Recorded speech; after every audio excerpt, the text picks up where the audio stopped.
Hello and welcome to this third part in what was intended to be a one-part series on protecting your files, basically to make sure you get paid for the work you do. If you haven't seen them, I'll leave links to parts 1 and 2. Part 1 was basically intended where you've worked on commission and you want to give your customer the executable file so they can try it out before they pay you, but you don't want them to just use that forever without paying. So the license would have caused that to expire after a short time. Part 2 relied on you sending a license file to a customer, so you could have a packaged application that you're selling and the customer can purchase a license. You send that license file and it would restrict use of the application to a single account number, and you could include an expiry date in that license so the customer had to keep paying you month by month or whatever, and you would send new license files. Those two have resulted in requests for how can you put these licenses on the web somewhere, because I do mention in them that a truly secure system would require an application license server. Now, I don't want to go through how to create one of those license servers because it involves a whole lot of work on the web as well, but there have been requests over time, and one very recently, can this be done with Google Drive, for example? Yes, it can. So today I'm going to show how you can implement the same thing with Google Drive, where you have these license files stored on Google Drive and you download them, and that way you can update them remotely. You don't need the client to install a license file and so on. There are a few things that will catch you out in this if you're not careful. I'll mention them as I go, but just a couple I want to mention right up front. I am going to be using web request to get these files from Google Drive. Web request does not run on indicators. It's simply disabled in MetaTrader. So if you're trying to protect your indicators, this technique won't work for you. You can resort to something like having a DLL to allow you to call and download the files from Google with your DLL. I generally recommend to people not to enable DLLs on their experts and indicators, so your clients might be reluctant to enable the DLLs. The other approach you could take would be to have a single expert that downloads all of these licenses, puts them in a known location for license files, and then you use the techniques from video number 2 to read the license file into your indicators and experts to see if they're licensed. So those are a couple of key things to remember before we get started using Google Drive. The other one to remember, if you're going to put license files on Google Drive, don't use Google Docs, so don't try to put the license into a Google Doc or a Google Sheet or any other Google product. You will be disappointed. Okay, this is all about creating the files, putting them onto Google Drive, how the client can download them and so on. I'm going to start with, and I have here the MetaTrader 4 editor open, but the code here is identical for MetaTrader 5 except for this one little statement, property strict, and it doesn't hurt if you include that in MetaTrader 5, it's just ignored. I'm going to start with the code from the license file video, and as I said, link in the description for that. And I'm starting with that because I'm going to simply inherit from this, because most of the work that I want to do is already in here. All I'm really going to do today is change this so that I can download this from the web instead of reading from a file. So most of the work's already in here. I will have to make a couple of changes to this C license file class, but I'm not going to be describing in any detail how this works. So if you haven't already seen part 2, follow the link, see that first, then come back here and you'll see how to create the new class that inherits from this that will download from the web. Now the two files I have open here, there's the license file generator, which is a script down here that I use to both create the license files and then it reads them back and makes sure that they work correctly. And the other file I have open is the license file check, which is a class file that is used to actually load in the files and compare to licenses. Another comment that I got after last time, or several comments, and I'll mention this now to make sure. This particular class, C license file, and the one that we're about to create today, they are only responsible for loading the license and confirming that the contents of that license haven't been tampered with. And they do that by checking the first line of the license file, which is a hashed value that makes sure that nothing else in the file has changed. So it maintains consistency. This is only a class to allow you to load the license file and confirm that nothing's been tampered with in that license file. doesn't do anything to say that it's the correct license that you want or that it hasn't expired. That's up to you to check that data. So today I'm going to be taking this license file generator. I will have to make a copy of this and create a new test file for the web-based version, mainly because this, as I said, both creates the file and then reads it back to make sure it's consistent. But because I'm going to be loading these to Google Drive, it's a two-step process, so I can't have a single script that both creates and then loads in one step. I will have just one file, but it will create or load back, just one or the other. But we'll see that when we get to it. The license file check, as I said, this is the class I'm going to inherit from. So my first step, I'm going to create a C license web class that inherits from this. I'll just create the outline of that and be back in a moment. Now I have created license webcheck.mqh. This has an include statement for license file check because I'm going to be inheriting from C license file, and here is the inheritance. I've called my new class C license web, public inheritance from C license file, which is back in this license file check file. I've removed pretty much everything. There are no protected variables or functions. There are no functions other than the constructor and destructor. That constructor takes the same arguments as license file check, product name and product key. And down here in the constructor code, I've just got this C license file. So these arguments are just passed directly into the parent class. I should be able to compile that now. Let me just do that. Right, so that's consistent so far. Now let's start making some changes here to add the additional features. I'm going to add two protected variables. I'm making them protected. They could be private, could be public, but I'm just making them protected here. One for the registration code that you have given your customer. This registration code will be used to access the file on Google Drive. So this should be unique for each customer product account combination. So when I say customer product account, in my scenario here, I'm licensing a specific product to a specific MetaTrader account number, and that is obviously for a given customer. So the file for the registration will be unique to the combination of the account number and to the product. And as you see, I have product name here. So that product name combined with the account number that this is licensed to will create that unique registration, and that will all be done by Google Drive. So we'll see that when we get to the implementation stage. I'm also going to set up a variable to store the account number here, where in the earlier version, I simply allowed that to be passed in as part of the call. I actually need for this version to capture that account number because, again, that's going to be part of the sequence of retrieving the information.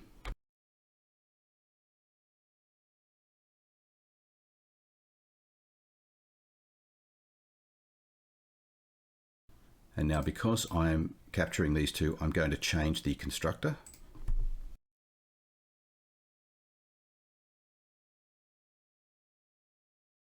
And I've included a default value here of the account for -1, because if you simply pass in a negative value or don't pass anything in, I'm going to get this account number from the MetaTrader function calls. I need a comma there that I forgot.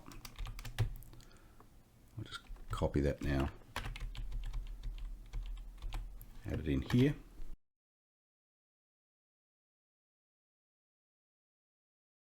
So I'll simply store that registration in my protected variable, and the account, as I said, if you pass in a -1 or any negative number, then I'm going to capture that account number from MetaTrader.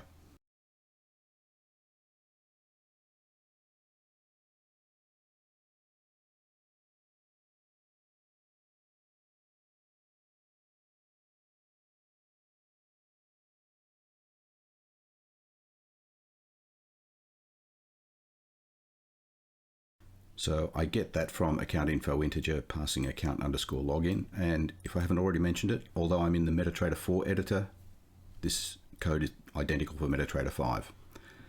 But then the account number that I want to use is going to be a string. So I'm just using string account to convert that account number into a string. And that goes into the string m account here. And this is where I need to go back to the original class and make some changes. The first is this license path. This class not only reads in the license files and checks them for consistency, it can also create license files. So even though we're now working on the web, at some point we have to create those files, store them as a file, and then we upload them to Google Drive. So all the functionality to create the files is still here, and I still need to be able to create the file when it's called with the, if we go back to this test, when it's called with the make method. But the file names that were used here originally, let me go down to license path, were just product name.lic. That's fine if you're creating a one-off file and just sending it to a client. But now you're going to be creating multiple files, and as I said, the combination of product name and account number are what's going to make the file unique. So I'm going to change this for the web version, and that means that I need a new version of this license path. All I really need to do in the original license file check is to make this virtual string license path, and then I'll just copy this here in the web check version. I paste that. I'll need to change the class name from C license file to license web. This is going to be not just product name, but it's going to be product name plus underscore account. So product and account as a combination in that name makes this unique. So you can create these files, many of them, and they'll all sit in your file library of licenses combined by product name and account. Then of course I need to put, I'll just copy this line.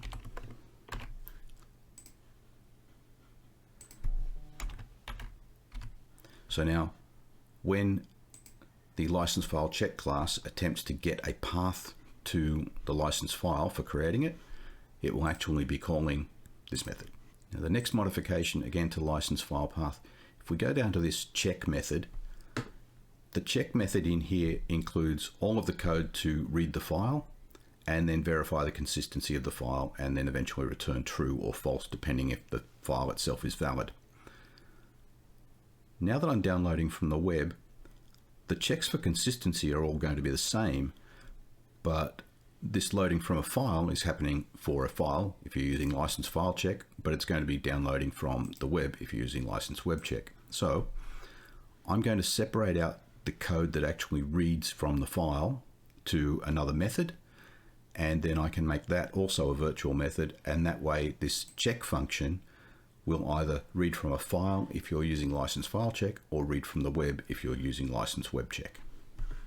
I'm going to call this method, I'm going to make this another protected method, and it's a virtual boolean because I'm going to return whether it was successful or not.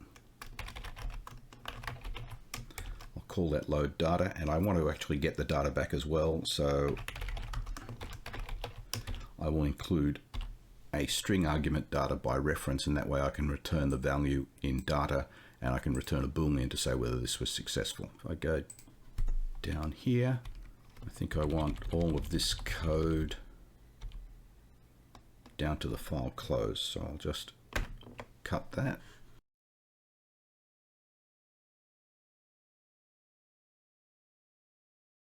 And paste in there. So my load data function, the license path is coming from that license path function, which in this case will give me an actual file name. When I create this same load data in the web, it will be quite different. This is all about opening the file. That M data probably doesn't need to be there. I will put that back into here because that's actually the global variable inside the class that holds the data result. So I don't want to put that inside the load data function. I want to keep it out here. And then I don't need to have a string definition for data because that's already passed in. So that should all be fine. This will, maybe I want to initialize data here at the beginning as well. There. That's fine. This will open the file, read the file, returns a false if there's any problem reading the file, and otherwise it populates this variable with the data from the file and then should return true.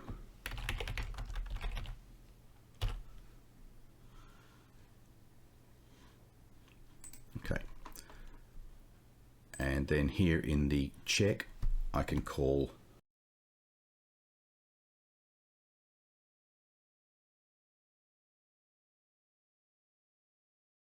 Alright, so I'm just declaring that string data. I'm passing that into the load data function. If that returns a false, then I simply return false from this license file check function. I think everything else in here will just work then.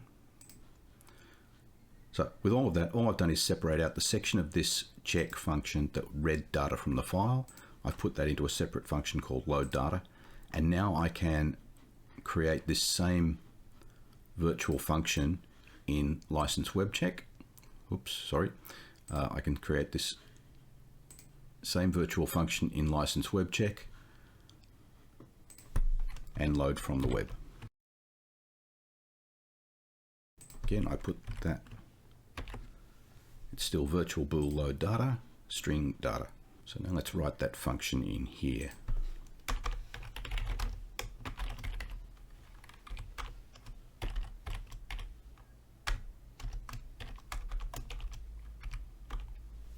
Now this is where I'm calling web request, and there's a bit of code in here. It's a little bit complex, and I've already written it just to make sure I don't make any errors here. So I'm going to copy and paste this in. And now let's go through it. So I'm setting up a string of headers, a char array called post data, another char array called result data, a string for result headers, and an integer timeout. These are all used in the call to web request. Headers, I'm not going to be using any headers, but I need to pass an argument in. Post data, again, I'm not putting anything into post data, but it needs to be there, and this is basically the information that you might be passing to a web request. But the call to Google Drive to download a file is quite simple, doesn't need anything. The actual file will come back in a char array result data, so that will also be passed into the function, and there will be a number of headers coming back, which I'm not using, but I need to have a variable to hold those. And timeout specifies how long this call will wait before it gives up on the call to the web, and I'm allowing 5 seconds here, 5,000 milliseconds. This string API is just the full URL that I'm going to be calling, and I'm using the string format function to create that. And here is the URL to a Google Drive file, https drive.google.com/uc?id equals. So that's the beginning, and then this %s is filled in by this registration argument, and then the rest of the URL is just ampersand export equals download. So %s here, this registration code, is the ID of the document, and that ID is assigned by Google Drive when you upload a document. So that's what you'll need to supply to your customer, because that ID is unique to every file on Google Drive. Down here, this is simple stuff. Reset last error, int response equals web request, get, so this is a get call, the API, which is this full URL, headers, timeout, post data, result headers, that's everything. And then I'm capturing an error code if I got one back with get last error. And the actual data then, remember I said it comes back in result data, this char array, I'm converting that back to a string with the char array to string function. Okay, so now data contains the file that came back. I have a switch statement here for the response. A -1 means I got an error, so response comes back just from the web request function. It's not coming back from the results from the web request. And then I just print an error, and the most common error is that you forgot to add this address, drive.google.com, into the list of allowed URLs.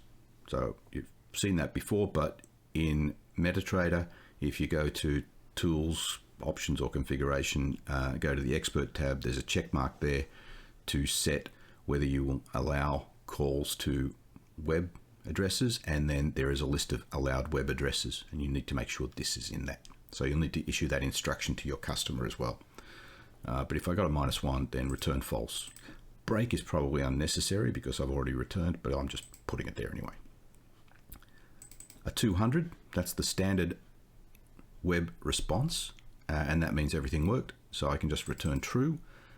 Data is already filled in because I've captured it here from the char rated string. So now that contains the file that's being downloaded, the same as over here in this license file check, the same as here, load data, return the contents of the file. And the default value, if I didn't get a 200 back, then it means I've got something like a 404 or something, and I just return false.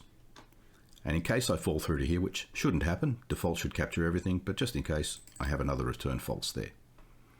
So that is everything for downloading the file from Google Drive. After that, the rest of the call from check will carry on. It will verify that that is a valid file and then return true or false. And all that verification, as I said, is just checking the internal consistency of that file.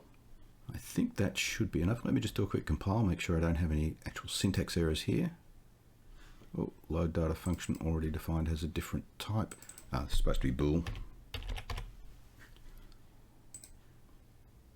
All good.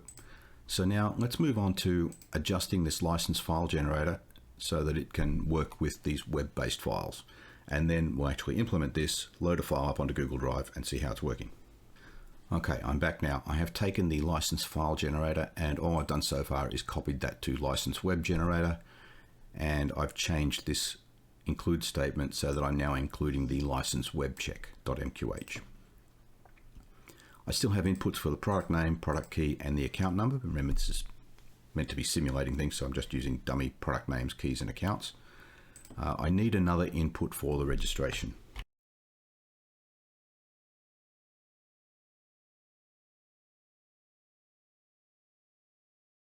I say here registration if checking, because I mentioned this file, or this script now needs to run in two modes, one where it's creating the file and one where it's downloading from the web.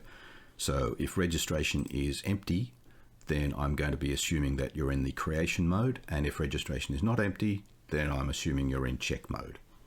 And I need to fix that. There we go. This is no longer C license file, this is C license web.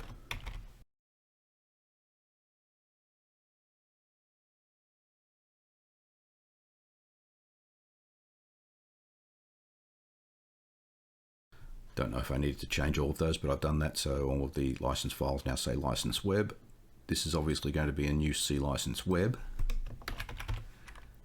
and I need to include in here the registration,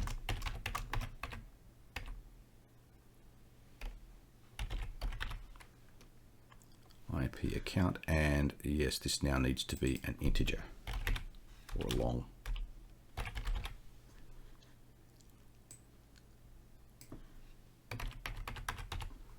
There we go. And instead of make and test, I'm going to say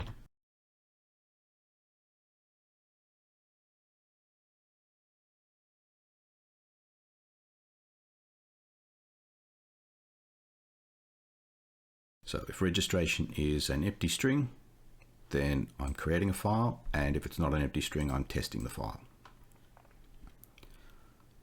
So let's just start by do that, just making up some data. So my data string, as I say here, this is just dummy stuff. I mentioned it in the last video.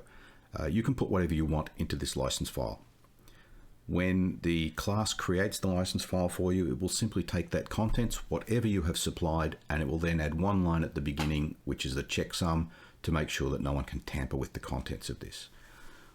All I am including here is the account, carriage return or new line character, time to string. So I have 3 lines in this license file: the account number, an expiry date, so I'm adding 30 days here to the current time, and then a grace period. So even after it expires, you might want to allow your client to use it for 3 days and you just keep popping up annoying messages. So this is the same as the expiry, but it's 33 days instead of 30 days. Let me wrap this around a little bit so that it's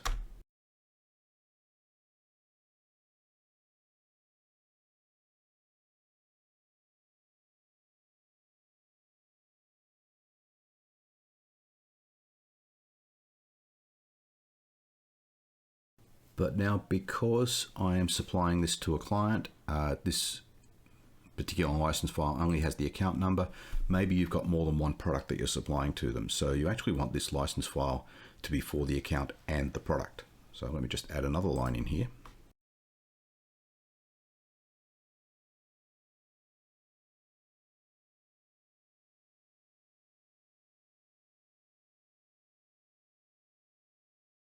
So the account and the product name, and then the expiry date and a grace time. Okay, signature equals licenseweb.keygen data. That's fine. And this is just part of the demonstration. This is not required in real life, but I'm just printing out the signature, which will be the same as the value that is inserted in that first line that will come ahead of all of this data. And then that's everything that creates the file. It will be placed into the location specified by, if we go back to this license webjack, it will put the file into that location. Now the test part, and this is where the inheritance makes it easy. I'm still calling licenseweb.check just as I did with the license file.check. No need to make any changes there. If I come back from here, then I know that it's a valid license file. But as I said, this doesn't verify that it hasn't expired or so on. And let me just add some extra code. All of this code is still fine, but I'm going to add a little bit more just to clarify some of the things that I was asked last time, because people kept saying, how do I know when it's expired, or this still works even though it's past the expiry date? It's up to you to check that expiry date. And the code in here is meant to simulate what you would be doing in your expert advisor or your script.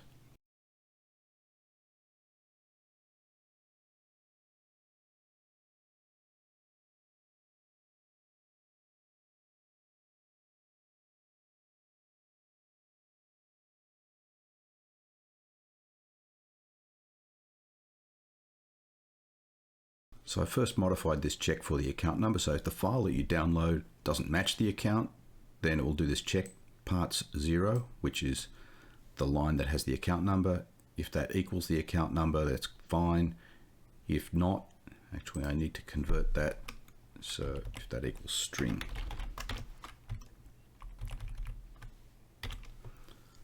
correct or fail. And I'll do the same then for the product.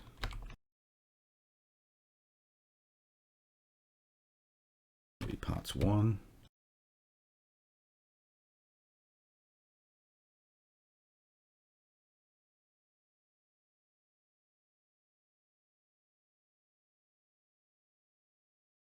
So I'm just checking the account number and the product, and I'm printing out the results that came back, and then I'm also printing the expires and the grace period.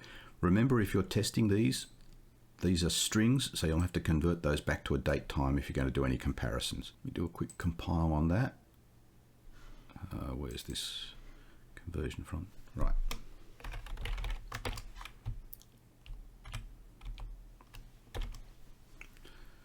INP account converted to string. Let's compile again. That works. So now I'm going to open MetaTrader and run this to create the file first. If I go to Files, Orchard, there's nothing in here at the moment. And now I'm just going to run this. I can actually run it from here with this run to create the file. Here are the inputs. I'm going to leave these product 1, key 1, 1, 2, 3, 4, 5, 6, and I'm leaving the registration empty because I'm creating the file. So I say OK. And now if I go to MQL4 files, just refresh that, I have Orchard license. I want to show all files. And here's my product 1 underscore 123456.lic. So product name and account code. If I open that, here is that hashed value to make sure that I have consistency inside the file. That's the account number, the product code, expiry date, and the grace period expiry date. So the next step is to put this file onto Google Drive. And here is my Google Drive that I've set up just for this test. I've got a folder here called licenses. I'm going to go into there, and I'm simply going to drag and drop that file.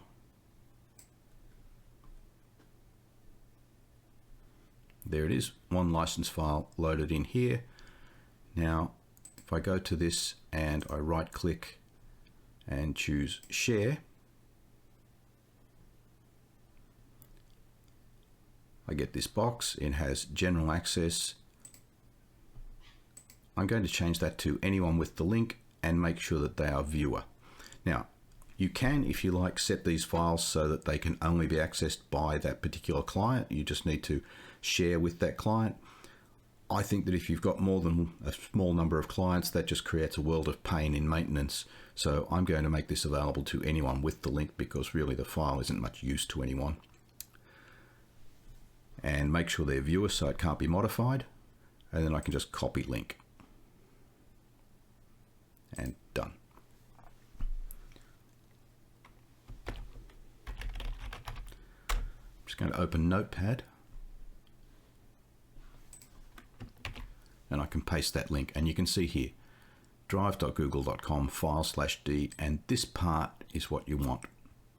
After the file/d and before the /view. So that is the registration number that I'm going to be using. I'll just put that away, go back to my code. I will put it in here as a comment so that I don't forget.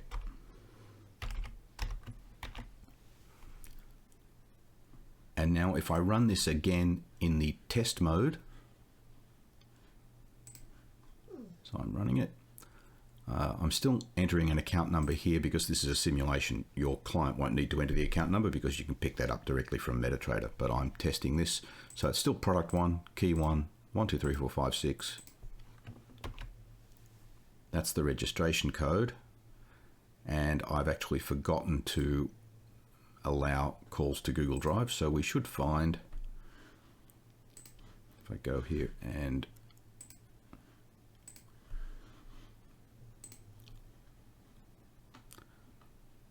just expand that a little, you can see here, error in web request, add the address. So I did say that I'd forgotten to do that. Tools, options, expert advisors, allow web requests, and then add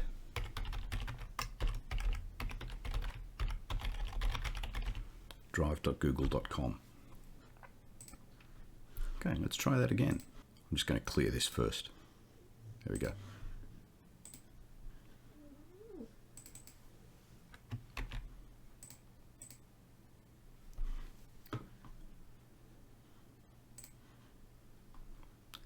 And there we go. Now testing the license. Valid license, account equals 1, 2, 3. Correct. Product, correct. Expiry, and grace period. So that all worked. Now some little things that you might want to change to this. So what we have here so far works, no problem. Now the video is getting a little long at this stage, so I'm going to end it here. By this stage, you've got all of the code you need to create these files, load them to Google Drive, read them from Google Drive, and actually verify the license in your expert advisors or scripts. But there are a few things in terms of how you manage those files on Google Drive and certain aspects of privacy that I think need to be enhanced. But this video is getting a little too long, so I'm going to split this and create yet a 4th installment in this 1-part series, and that will come out in a week's time.